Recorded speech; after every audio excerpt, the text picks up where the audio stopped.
A family of killer whales is moving through coastal waters in search of salmon. The younger animals may be faster, the adult males are larger, but when food becomes difficult to find, the individual most likely to lead the group may be an older female that stopped having calves years ago. That seems strange from an evolutionary point of view. Reproduction is how animals pass on their genes, so why would a female stop reproducing while she may still have decades left to live? In resident killer whales, the answer may lie in one of the strongest family systems known in the animal world. An elderly female is not simply an old member of the group. She may be a guide, a source of food, a storehouse of ecological knowledge, and in measurable ways a factor in whether her grandchildren survive. In resident killer whales, the answer may lie in one of the strongest family systems known in the animal world. An elderly female is not simply an old member of the group. She may be a guide, a source of food, a storehouse of ecological knowledge, and, in measurable ways, a factor in whether her grandchildren survive.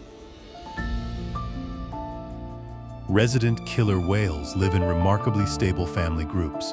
Sons and daughters remain closely associated with their mother throughout their lives, and generations can travel together for decades. That means an older female is surrounded by relatives whose survival still carries copies of her own genes. Sons, daughters, and grandchildren. Her family does not disperse and disappear across the ocean. It stays around her. Changes the evolutionary calculation. If an older female can help existing descendants survive, she can still contribute to the success of her genes even without producing another calf herself. The older she becomes, the more valuable her experience may also become, because some information simply takes decades to acquire. Most female mammals continue reproducing until relatively close to the end of their lives. Killer whales are different. In resident populations, females commonly stop reproducing in their late 30s or early 40s, yet many survive for years or even decades afterwards. For a long time, this was an evolutionary puzzle. Why give up the possibility of producing more offspring? No single study can tell us that evolution had one deliberate reason, but several lines of evidence fit together. Older females can provide important benefits to relatives. At the same time, continuing to reproduce can create costs when mothers and their adult daughters have calves at the same time. So menopause in killer whales appears to make sense only when we look at both sides of the equation, the benefits of helping the family and the costs of continuing to compete within it.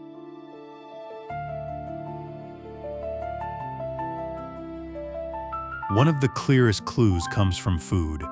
Scientists studying resident killer whales found that post-reproductive females were especially likely to lead group movements through salmon foraging grounds, and their leadership became more pronounced in years when Chinook salmon were scarce. That matters because food shortages can affect both survival and reproduction.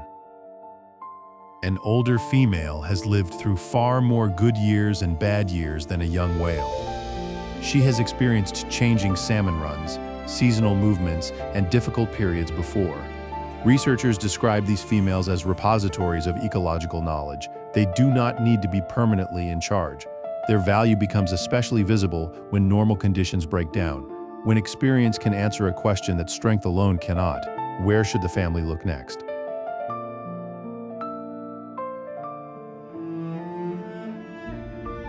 Food is not only about knowing where to go.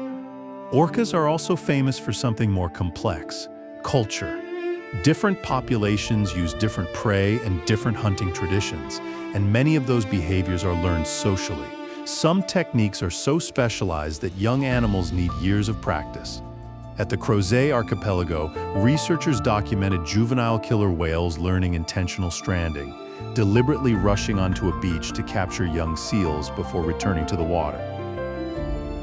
Young whales practiced the maneuver before they could use it successfully in a real hunt, and adults sometimes assisted juveniles that had difficulty getting back to sea. Scientists are cautious about calling every example teaching in the human sense, but these observations show that complex hunting knowledge can pass between generations. In a society like this, an animal with decades of experience is not simply older. She may carry a living archive of behaviors that younger relatives are still learning.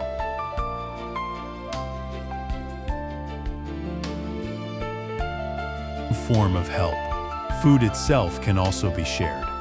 Resident killer whales that hunt salmon have been observed dividing prey with close relatives. Adult females are particularly important in these family networks, and cooperative foraging can allow food obtained by one individual to benefit another. Several possible ways to help. She may lead relatives toward productive feeding areas, participate in cooperative foraging, share food, or help maintain knowledge that the family has accumulated over generations. The important point is not that every grandmother performs every role, it is that the social system gives an older female repeated opportunities to turn experience into a survival advantage for close kin.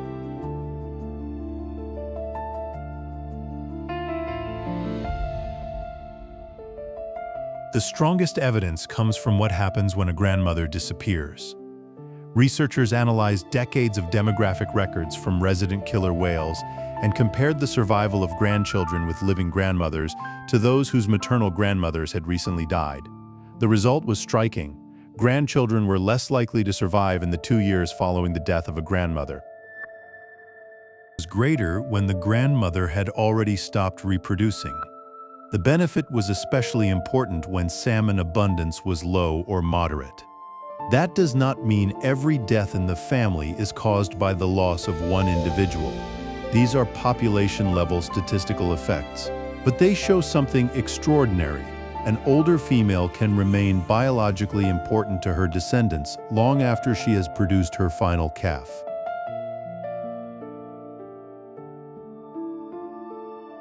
Helping relatives explains why living longer can be useful, but it does not fully explain why a female should stop reproducing. Here, another study provides a crucial piece of the puzzle. When mothers from the older generation and their adult daughters reproduced at the same time, calves born to the older generation females had about 1.7 times the mortality hazard of calves born to the younger generation. In other words, generations reproducing simultaneously appear to enter a form of reproductive conflict. A breeding grandmother also has her own calf to feed and protect. Lactation is energetically expensive, and caring for another infant can limit the time and resources she can direct elsewhere. A postreproductive grandmother avoids that conflict.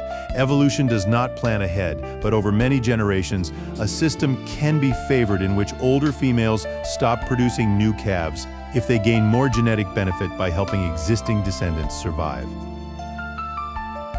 This is known as the grandmother effect for killer whales. The picture emerging from decades of observation is remarkable. Families stay together. Older females accumulate ecological knowledge. They become particularly important leaders when food is scarce. Orca societies pass hunting traditions through generations.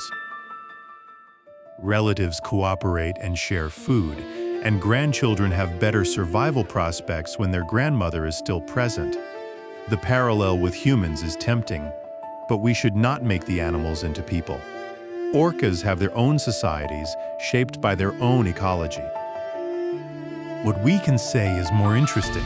In a long-lived, tightly connected family, old age can create a new kind of biological value. When experience is difficult to replace, a grandmother may stop being a mother without ever stopping being essential. And that may be why, in an orca family, some of the most important knowledge in the ocean travels with its oldest females. From the hidden knowledge passed between generations of orcas to the forces shaping planets, ecosystems, and human civilizations, there is always another story waiting to be understood. If this journey has sparked your curiosity, subscribe to Growing Curiosity and keep exploring with us.